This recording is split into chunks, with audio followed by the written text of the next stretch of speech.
you will find some support to implement it for you. But the good news is there are a lot of solutions. Don't build a new solution for yourself. You're not that exotic. You're not that special. There is something for everyone in the marketplace. Yeah, I think that's a very good point. Hi, and welcome to End of the Aisle. In today's episode, we're asking the question, poor grocery retail data strategy leads to waste. How do we fix it? And to answer the question, I'm joined by Frans Melenhorst, CEO of AdaptClearValue and a specialist in data integration and customer-centric transformation. Welcome, Frans. Hi, Tom. Good to see you. Thanks for having me here. Yeah, it's a great pleasure. I think we can start by diving straight in and asking, what is a data strategy exactly?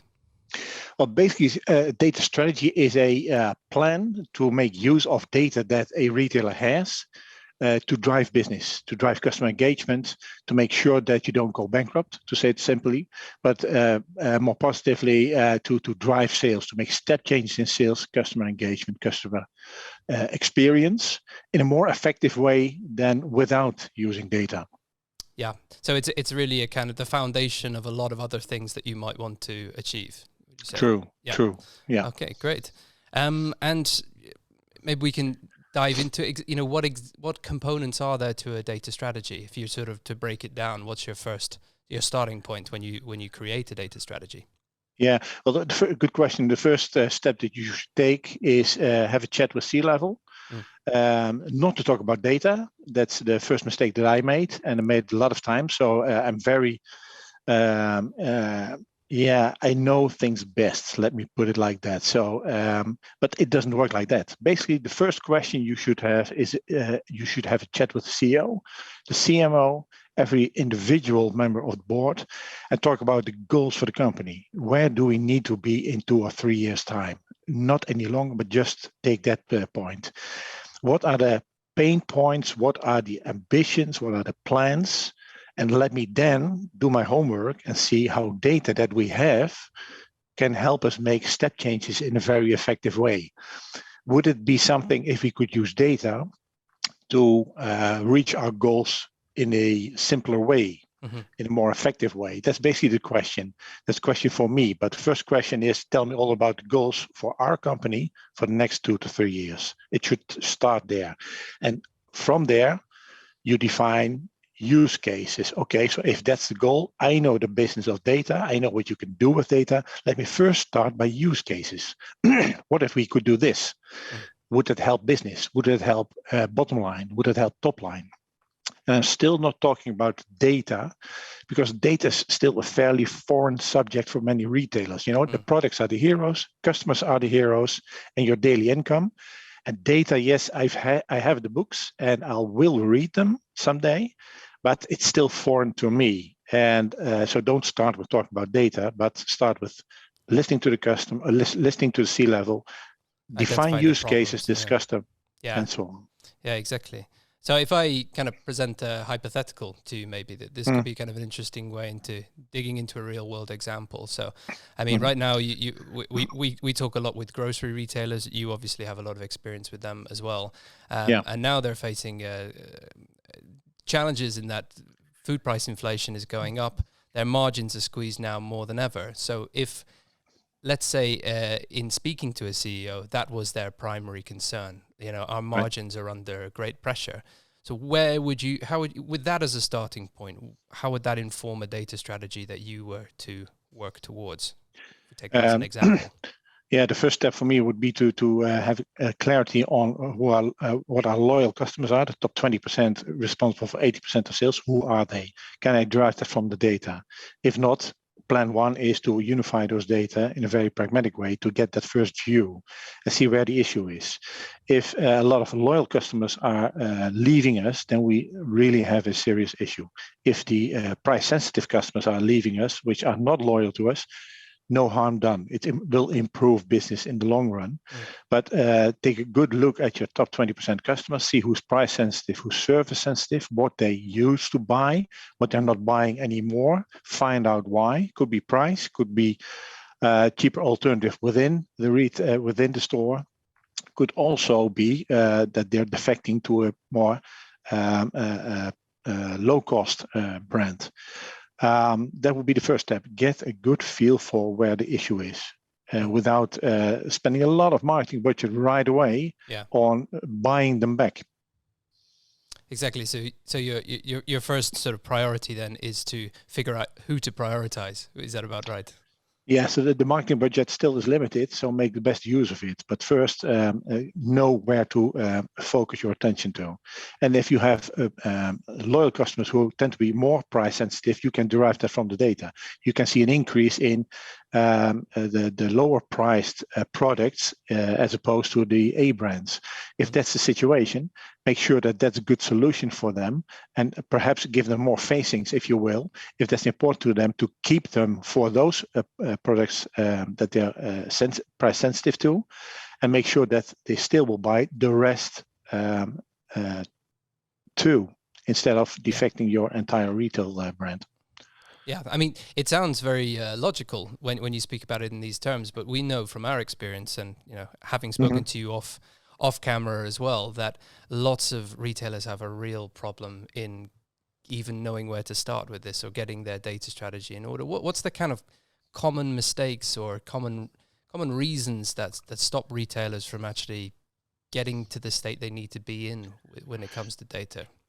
I think that one of the reasons is that this, in essence, is a fairly simple step to take, but it is made complicated. First, we need database. We first need to ingest all the data that we have into one data warehouse. And I'm acting a bit silly, but we need a big project, and that will cost us 500K, 500,000, or 1 million euros, but then we can do a lot of things. No, give me a subset of your data from the main source, point of sale data, and some other relevant data, and I can tell you if you have a format issue or a promotional issue.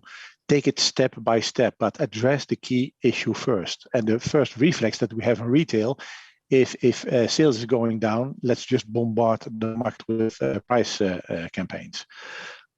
There's a more effective way, and that can be done in a fairly simple method, but ask a data analyst to do the job for you.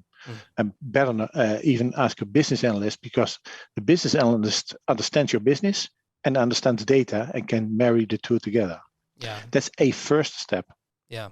And it's almost a little intimidating, the kind of scale of the challenge to even approach data problems. So you kind of think breaking it down into more bite-sized chunks is a good way in, working with a subset of the data, for instance, as opposed to just trying to tackle the whole thing.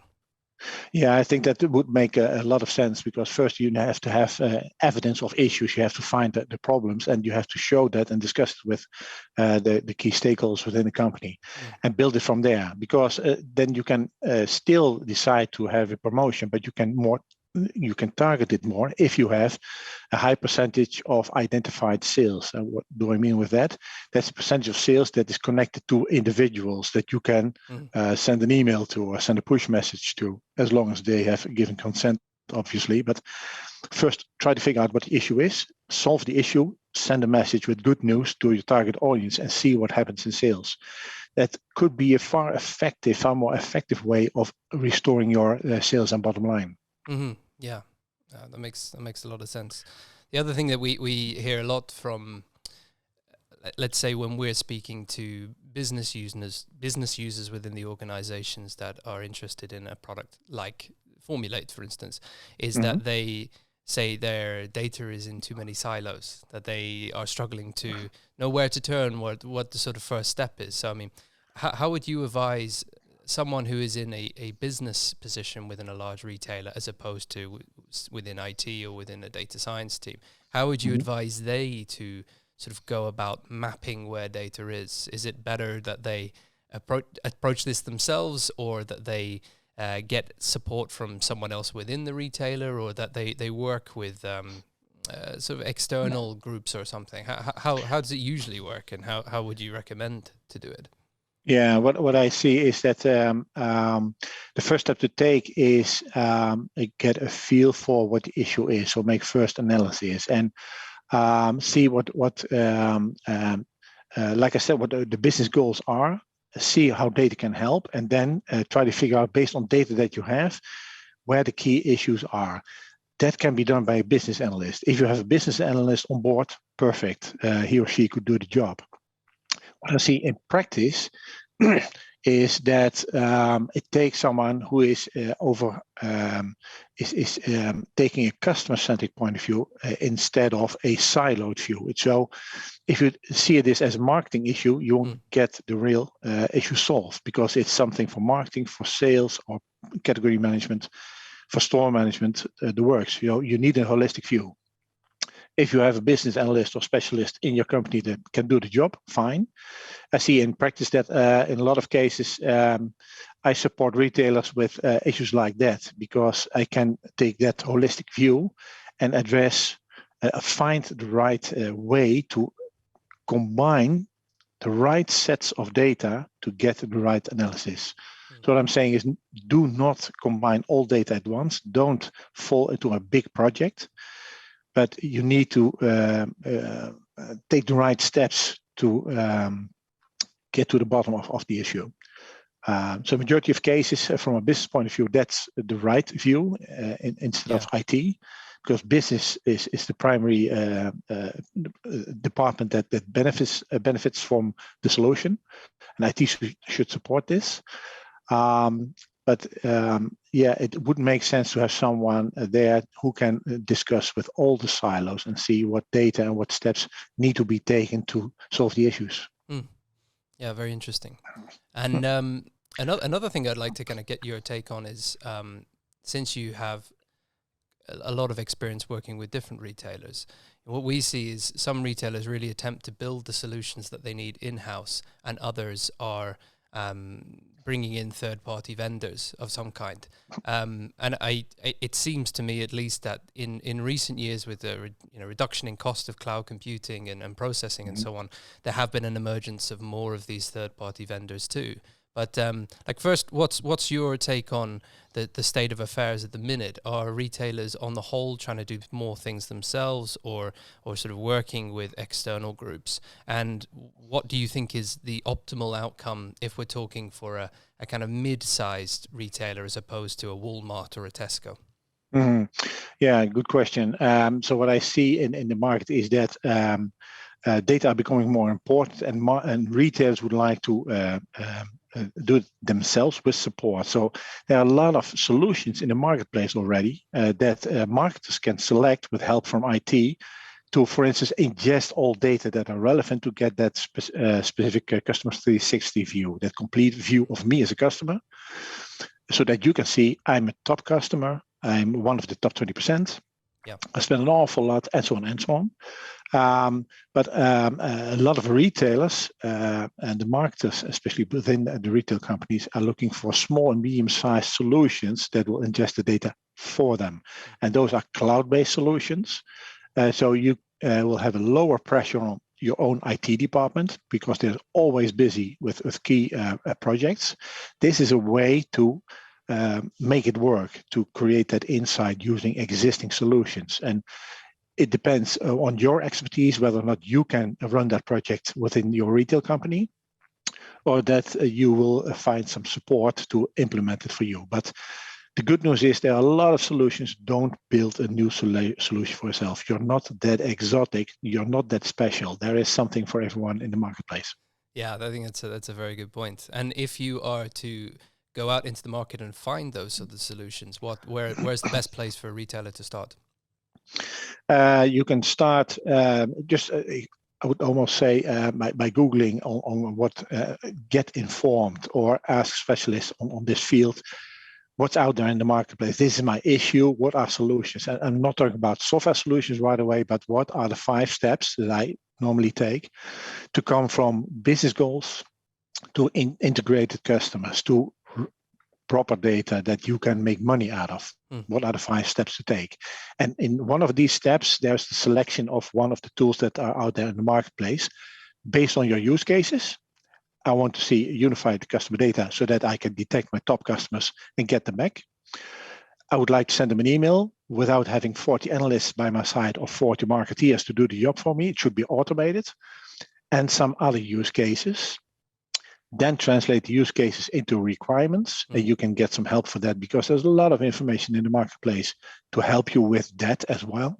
And then select the platform or the tool that will work for you and is scalable so that it grows together with you. These are some simple steps to take. And the most important step that I didn't mention is make sure that everyone's on board within your company, the key stakeholders.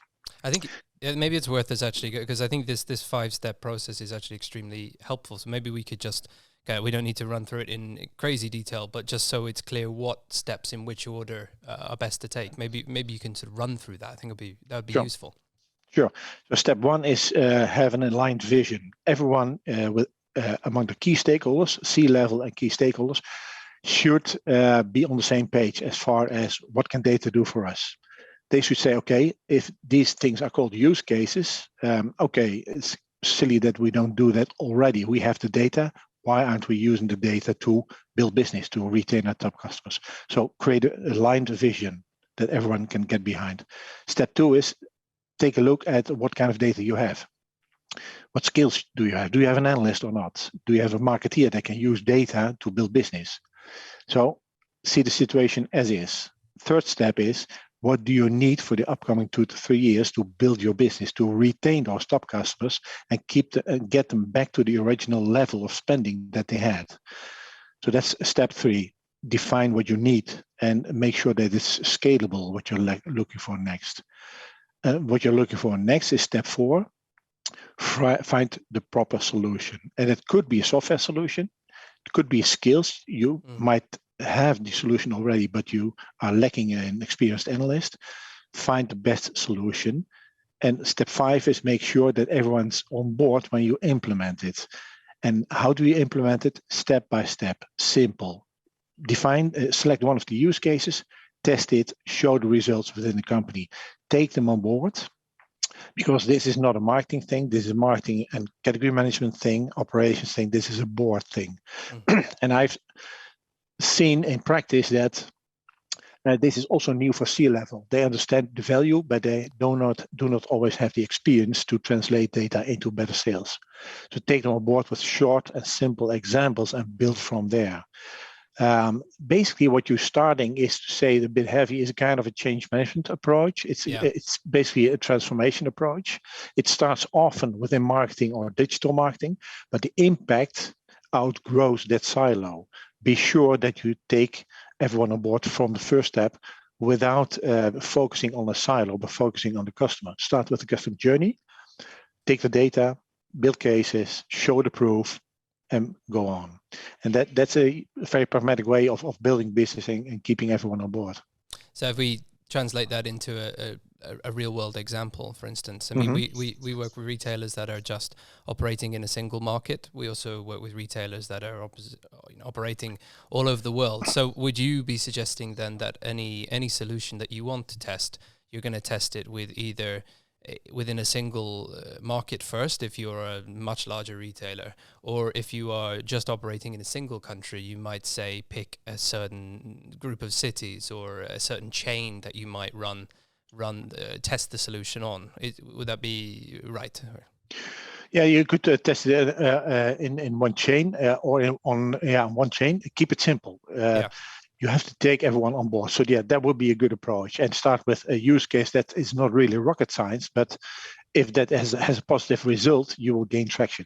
Okay, so you always interest. So start simple and increasing complexity as you go along, you'd say. Exactly. Yeah. Fantastic. You won't believe it, Frans, but actually we're nearly up in time. It goes really? It goes fast. Well, yeah, it sure does. Yeah. But I thought what we could do towards the end is just sort of circle back to the question we set out to answer. You know, poor grocery retail data strategy leads to waste, and how do we fix that? I mean, I think we haven't been really explicit in defining what waste is. I mean, of course, that could be food waste. It could be sort of wasted revenues. I think that's where we've sort of hinted at more in the discussion we've had. But if you were to sort of try and summarize what the key ways of fixing these sorts of problems are, one final time, how would you do it in a short paragraph? Understand what the goals are of the company. That's step 1. Step 2, define use cases based on your understanding of data, what data can do to reach those goals. Step 3, define a plan called the data strategy. Step 4, make sure that you have a clear vision on which you define use cases that you want to implement to drive sales. Next step, make sure that you have the right tools and experience and solutions. And good news, the solutions are out there. Let your company be supported to select the right tools. Saves a lot of time now, costs a bit of money, but in the end, it will have the best revenue. And step 6, make sure that everyone's on board, not only marketing, not only category management, but C-level, the CEO or CMO should own this project because it's the starting point of transformation in the direction of your customer. Super. Thank you so much, Frans. It's been great having you on. And we look forward to speaking to you again in the future. Thanks very much for having me and have a good day, Tom. Take care.